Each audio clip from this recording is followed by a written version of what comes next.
Tulai male ava male whalol tele, whātulo waile.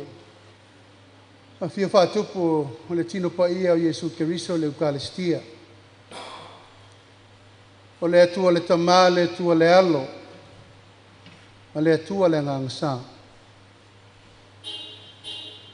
Whātulo watu I lau whionga I le taitai o le sauninga, lau sunga patele. Ai meise le itua inga sa o le alufi lufiina, le osi nā taulanga I le so. Ata alofa atu foi I lau sunga ti akono, ma le mamalu mawalunga o le tatu e kalesia I vai vase tai nei. Ata alofa atu I le nganga whaloalo, pa ia ma le mamalu mawalunga. Le malu taue o ainga sa le vi, whawhia inga taulangi uma mo tau whaletua I so se fata, a wale atua malona fina ngalo. Ua tātou au whanga poto poto, I le aso fia o le fionga I ata wa le toa. Hata alofa atu fo I le paia mawalunga o le atunu, Iona tulanga whalupea. A wale paia o ainga, matapa au, whale upolu o tofinga. Paia lava leo sa mona poto poto wa ainga ma lato tama. Tama ma o lato wa inga I le usonga atu mo mapule, I tu au ma lato wa. Ainga I le tai ma le vaa o fonti. I le whaangaloina nisi o malanga mai mai fafo, meisi o tato uso tu ofe a watu tuila ma manua. Sa mo uma pa olo mangafa o lo mai mo mai penga ta whai langi. A wale moli mawina o le nei aso ta ua.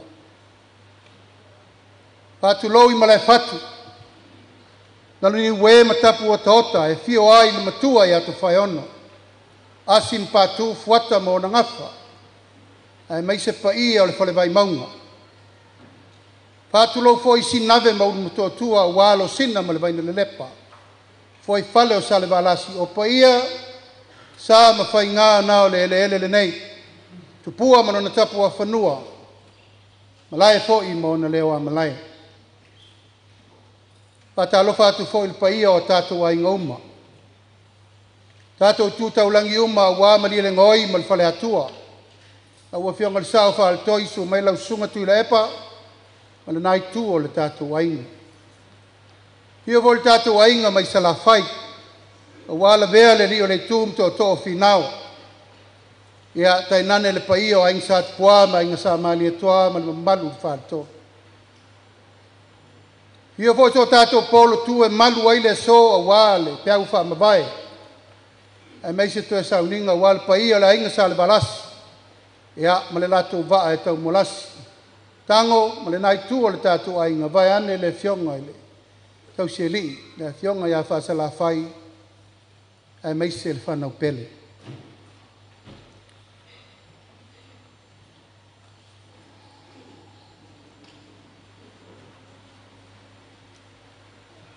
E tele aso, ai le lau aso. Tele foi tae ao, ai le lau tae ao, ai tau tala aso, le aso. O lea ua tini pa o le uto e pei o le fai vai vai. Ua pafunga fo le ai le upu I le seu ngangongo. O tu lima tu tula ua whaifo se ngaula. Ua e le fai voli ma ua tautau penga launga. O I mangalo ai le aba na isa le murianga. Ai tofu ola le vai o le falitua masanga. Ai sea.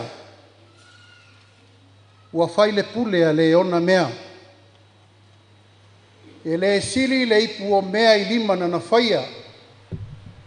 E le sili fo I mea na whai le na whaia mea. A ua wala au le tua I lana tangata na whaua. O le tai au ma le aso. Wana o le anganga lava o le whaafitai. Belo leo I whai mafonga tau mamoli o le nei tū o le ainga. Le ainga o le tinao wa lele ia whanga I taua, toanga namua, Susana Smith Faltoi. Whaloina ilo mātou wa nganga whaafitai tele le paia ma le mamalu mawalunga o le tātou sauninga i le nei tūlao le aso. Whaafitai tele i le anganga whaaloalo o no louto wafi o mai matala mai ao. Ua tau tupu le aso, ua tau tamali, ua mau whale upolu, ua mau tofinga. Ai sea, le anga e tofua o tau ma le mori mau. I lau tau maafutanga ma le tamalea. Ao le mātou maafutanga ma vālele, tu lou na suafa. Mātou te talitonu e tū manu, ai le tū longolongo e pala fo i maa. E le pala tala. O le maafutanga o le lava ua o i ngutu o le tunga mau. O le maafutanga e le mawhaina ngalo se ia toi wheiloai i se aso.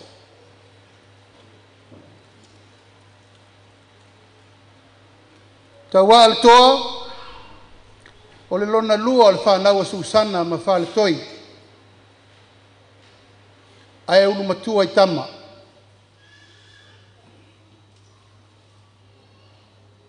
O le ulu ngafo e awata mai safune sabai. Le fionga ia tu ulo le sio, malona tua fine no ia filoi. O filoi e whana nau ma iai mātou. Nā malangaru la whaele, tia pirifirisi, la bea lio, o lata i wafosi, anti aida, anti kalala, ia manisi o le whanau, na Susana. Lona winga atu whawhengai, o le tua whawhine o polata i wafosi, Susana e whanau a wālele. O le soso o le nao le ngafa, ma o le so tanga le nā, vāvā la lata, le mafuai o na iai le so. E le so na whata aloloa i le atunu. E ana whata aloloa i o na ngafa mo na inga mo na whasino manga. E ala na whata aloloa i o le tau singa o a inga nei ma le lumana.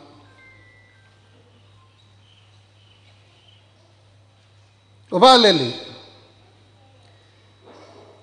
i lona ola tuputupu wae le mātou ainga. O ia, o se tangata sa whawhai lele, e na te whaia upu o le ainga. O lona tiute o ia o le whai launga, a le mātou ainga. Sa ave iai le whautautanga o mātou matua, te meo malo losi o mātou matua. Le vea lio, por te vao, te pili, la faele, Susana. Le angole afu lea, sa wha mau popo o mai o mātou ainga Samoa. Mo mātou ainga palangi le tu o simiki. Au alu le mātou whaulanga, ua a mata o na mātou tua le tupulanga lona lua. Ai se e mai loa ia mātou tupulanga lona tolu. Le iai mātou umanei o whanau. A Susana mpol te vao mtia pili maisi.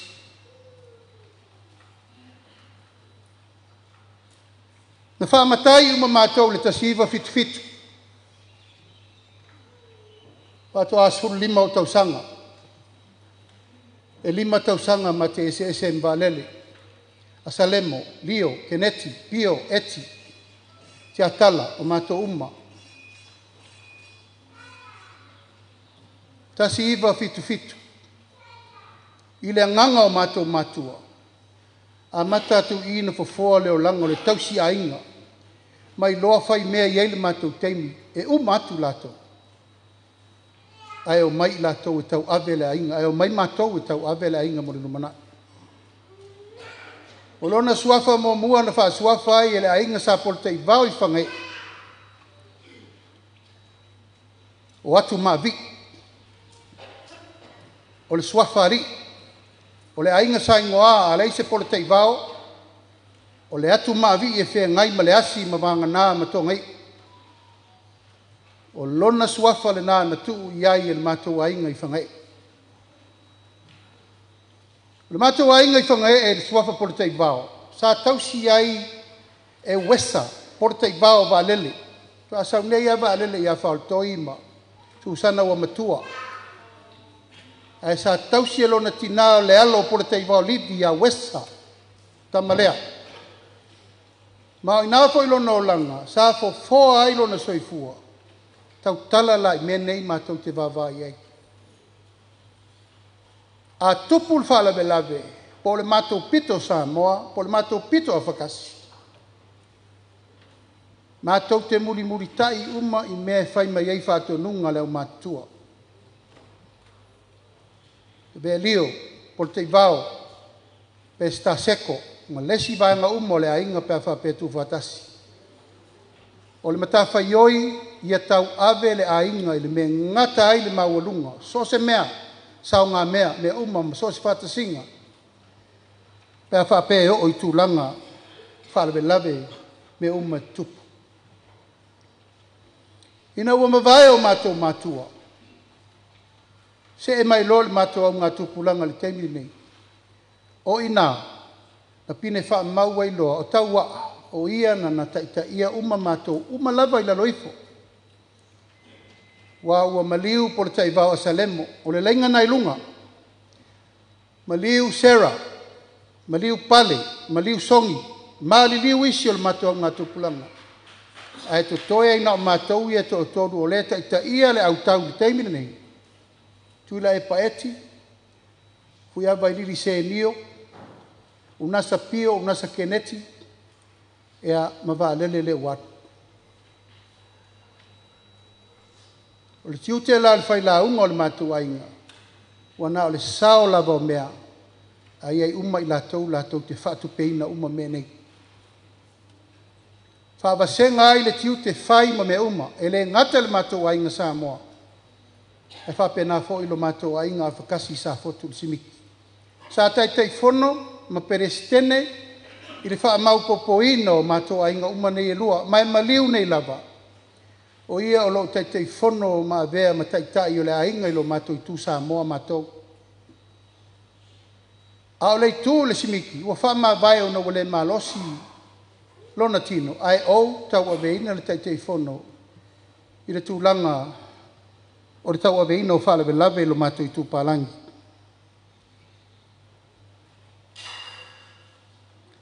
O tūlanga tau lea o onga, male e kālesia. O waalele sa onga i sangata malia, sa walalo. Na o la ua lava ma asalemo na oa onga le tapo saa. A mato uma ma eki mwa lele ma pio ma unasa ma mato uma. Na mato wa onga il kolisi ile a onga mulivai marisi e pia. O ina e kalesia katoliko le ainga sa mato wai komenio umai mo mato tali misisa umai ile malu malia i makulata ile itu ua ilalo le farsa tuai. Sa mato iai umo taimi tari ngā misi sai, tā le ono i taia uma, pātele Marcelino, pātele Tovio, ma leo mato tua sai iai. Sa tai umai mato leo tali misa fo i pau sefo pau leo mali, mato uma nei. Leo langa le nā whaal tau tu lotu. O Susana lona tina, o le tangata le nana na tau a vea le tu whale nganga mo matou umalava. E apo ai ma whaatonu matou i taia uma ele i usu le aonga. Ia matou au ai uma le misi sao le ono i muri vai. Taia uma. Pe o te nofo i ala mangoto, o te tuli mai i sa le ufi, le mea sa nofo i nā. Fai le ti le tae ao, le papa whalau e tasi e tipi e tofu tangata mana na pito. O na sāwa wali lo la ia e oa ngai i le misi sao le tae ao le tae le ono. Ea o na taape i la ia.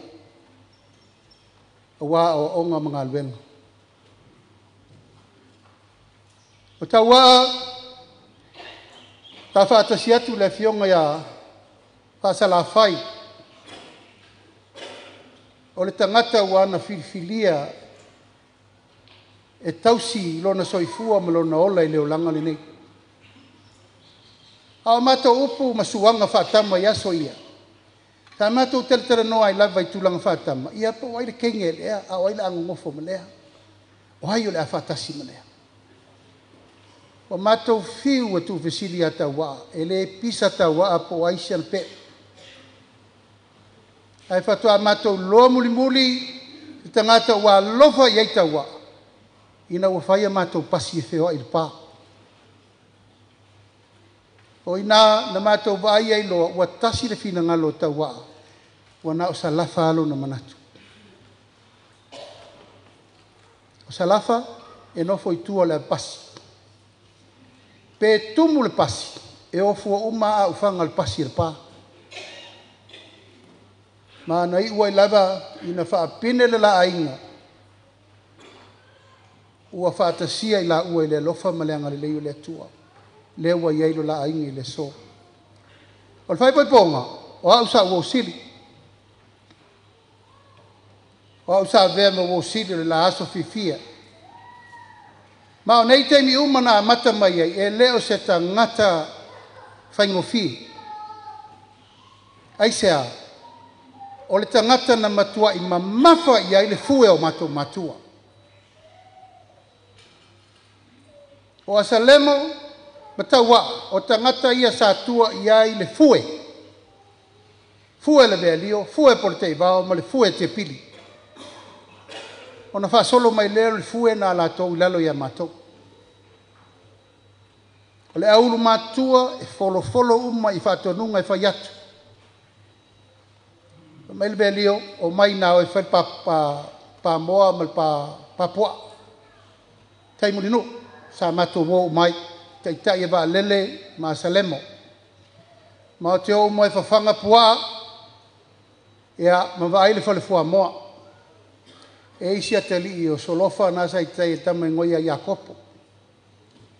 Na uma pua ma moa la velio. Tele me misi na leilo loa le totolu lea. Uma mali na ati nae. Sau la velio fai mai. O mai o lua le a matal tato ho seio. Alor vai tau ta siva fitus fulu. Na mai umai ele velio i tu inga o loa ese. Stationary ese uma. Api, pen, basi, so se tu inga mea. Na mai e mal company ta o le Unilever ya so ia mai umo fasimoli, Palmolive, Lux, Colgate, toothpaste. So se mea. Ha tau ele velio stout fo e lua, tofu wa se lemon ba lele, a kiriva uma meneli, sa mo atoa. Teimi ele tai iai o seo lewa i el teimi nei. Ai tot sifia. Na ala na le manuia umana me u. Ona wa uma tupe i le tu malol portiki. Lua fanua te tele sa ati na ele matou ainga i sa leufi. Tasi le fanua tele le tu mau teimi nei sa lala ai. Ia fionga ia fatialofa momoe. Fal toi va lele Susana i sa leuf. E mele to si fia le tua i nele sana lele. O ina sa fai mato ainga le ainga e mai uma iai le ulpa o mai uma i foi le safai. Fa mau popo ina le atina ainga le ainga. Au tala ane le sana lele. Le tua i nei le falesa. Aso fitu. O ina. Sa tu ai le falipia le ta ua le Apollos humartasi. O le whātu muanga le nao le awa onga uma o mātou. Sa whea ngai ma le tautua ina o le atunu ul tūlanga o le whātau ina o le pia. Mātou uma nei tama. Tā ifo le tolu wa iai uma i. Solo lau. Ave whangpia wa uma. Ai tale fulefu. Ia whātu langa le toilet po mama. Ma va ai le security inga o le fale i aua ni vale ton. Ufi lau piriati, ma tapena le siasu. O ngā luenga uma nei, o ngā luenga sa ngafa ma le o ina, e mātou e o mātou mātua. Ina ia o mātou va ai ma tilo i le lumanai, ina ia aua ne iola whalangolango sesi. I le kālesia, E whaua mai tau tua Susana malana whanau. Mai muri vai a ngai i wharsā nei. Ina ua mai no nofo i nei vai vase. Ma o mai e lo manisi o mata whala le kālesia. Whātū le kālesia nei. Ma e o mai lava i le so. O le lava e whai le tau tua lotu. Ma mea mo le kālesia. O tau pulenga le mātou wainga. E len tau pulenga whaingtā. Aisea, mātou te whaalongo i le mea sau noma i eita wa. I le mea o le a whai mo lea wha moe moe. Ma lea wha moe moe. E malama vaenga i taimi o aso whapenei. Tofu ele tangata malana sau whanga. Ma mea e a ngā i ai le tau pulenga ina ia whau mea mo le wha moe moe. I nai toa taimi o matua. Ua mai po le tei vao ave nofo i New Zealand. E maririu mai nisi o mātou uso i Australia. Tama lea sa bodybuilder, Sunny Schmidt. Ni whaatonu mai lole o mātou. Sa uni oe tia piri firisi. Mo e la uli, mo e vale. Le tō teo mai tō teo e whele oti. O le mātou urua i maliu le nā. Ua le ai o mātou mātua. Ai mātou wolo mātou e whai. O le amatanga o le fōfōina. Ina ia whaau le ngafa o le tāpenanga, o le tautuaina o le ainga. I ona vaenga Ina ia o mai le aso o le tangata, o lo lava tāpena a matou whanau. I tūlanga whaaleanga nu, e le tau whai atu le paia ma le mamalu mawalunga. O le tātou ainga. O wa lele o suri moni ma suri whaavaya le suafa whao le toi, le pā. Suri whaavaya fo i ma suri moni o le suafa whatialofa i le pā. Ma isi ono so tanga e fia e malu ai le whale atua ma sa le whao. Whapena fo i le mātou nuu i sa sina, whapena fo i tauasa i manasi. O nei sua whauma, e tasi lava le aunga na whapine ai, ina ia tautua le ainga ma whaawau. E au ngāla na tautua i te tonu le kālesia, au ngāla na tautua i te tonu le nuu, au ngāla na e kālesia, lana tautua i te tonu le malo. E sa au whalongolongo na po i se tasi fo tamari i sa vea ma taiulu le Samoa Shipping Corporation, whianga ia pari Nansen. Ma ia moli mawina ai le sao ta waa. Au avea ia mtai te whono. O le board, le Samoa Shipping Corporation, a wale tautua ino le tunu. O se tangata whinau. Mai o se tangata e le whaalongolongo ti ngā ma whaamaro si au. O le mata ono nofo whaatama. E le ai seisi o mātou e si se upu. Nā ngai tumu whaaloalo le tamalea. O asa o ngā mea sau no mai ai e whai umalava. Pai pe o maua e tau alunga i lunga le whaingo tonu. Ia o le au whaatupe. O le au whai pisinisi umaleila loifo. Te reto e tau whaamtala ina atu. Le anga le lei o le atua i le ainga ma le whaamanianga. A wai le fau ati nai. Ilo matou ainga.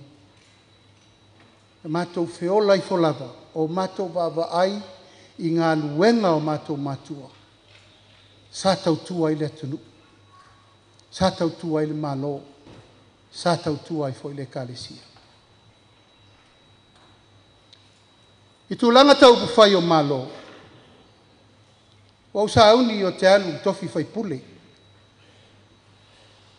Tau waa na matal noa.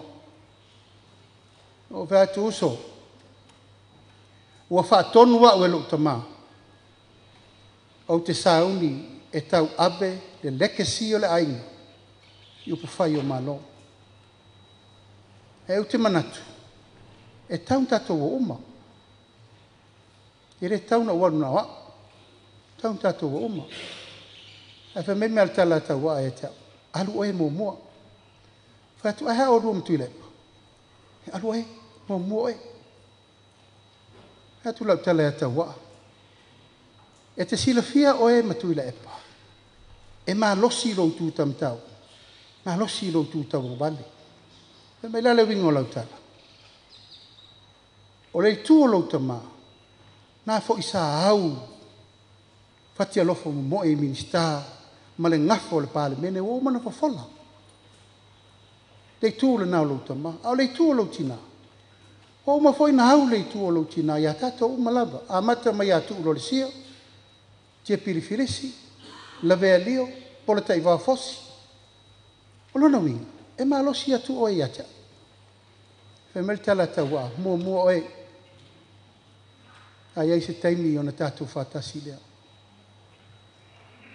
O le nanau o matua i upu whai o malo. Ia wha au wau le tautua lo matua wainga. Ile atunu, ile e kalesia. Male malo. Ia o maila le taimi nei. O leo o mawhaatasi. Ma le fionga le ministao ele. Le tō wha ia fo isala. O le alo leo tuulo le sio. O le tua ngano filoi. Ile awala.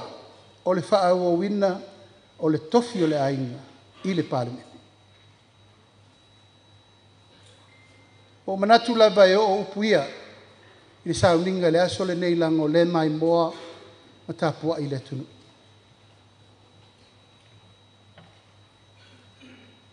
E leo tofi maalie lo matua inga. I le teimi nei whai o malo. Ai sea. O lei loa il whanau a Susana po fetu wai. Petu tu le aingo le lato tama. Petu tu le aingo le lato tina. Nai tau sifia. Ai wa vere nei aso o manatu. A tono le lao le nei e mai e le atua. Leanga o le whaafofonga sa moa i le lalo langi atua. E mai se foi tapua inga o matou Paolo mangafa, siri langi. Ono le wha moe moe le tu ua le malo. E whionga e ataua. Ina o whiwhina wai polkiki le teimini nei, nai tau te sirfia. O le taitai mai le sunga i atu le epa i le tua ngai. A o au lewa o taitaia le malo i le situ. O na whai ai lava leo le mea lea tātou te vaai le teimini nei, e o mai le tai au le nei. E le o maua se toa o Samoa. Ono mata upu nei. A o vā lele. Sa o tua iai.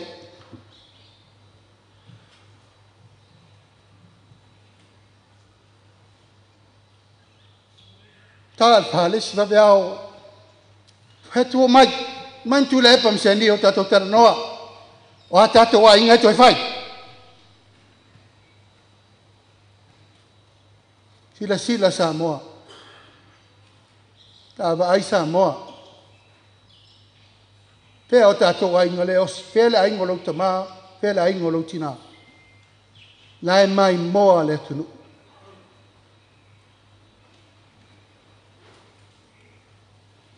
Maliu lo tawa. Mai tu lepa. Tā pena whasalaunga. Tu lepa eti. Pea tu oia sangi whasalaunga. Mai saini o lua ma tu lepa sai lele. Nofo ama fau loto. O le a se sila mai a Samoa. I le ma saini to lua atu le maliu o le tamalea. A ele o toa le atunuu i whinaunga le atu.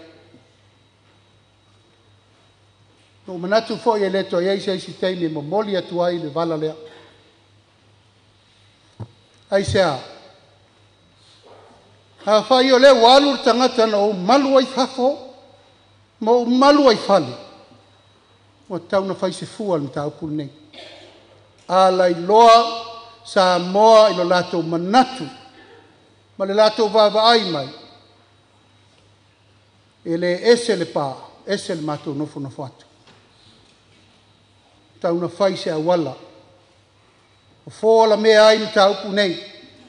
Ina iaua nei whaua o ina pēa tūlanga o lo tūle mai. ma le mau tonu o le tunu. Ala le fai wai le upu le nei aso sa moa mātou te le alo le ato la au. A fai o le so, wa tātou o mai e le maru pa ia o le atua.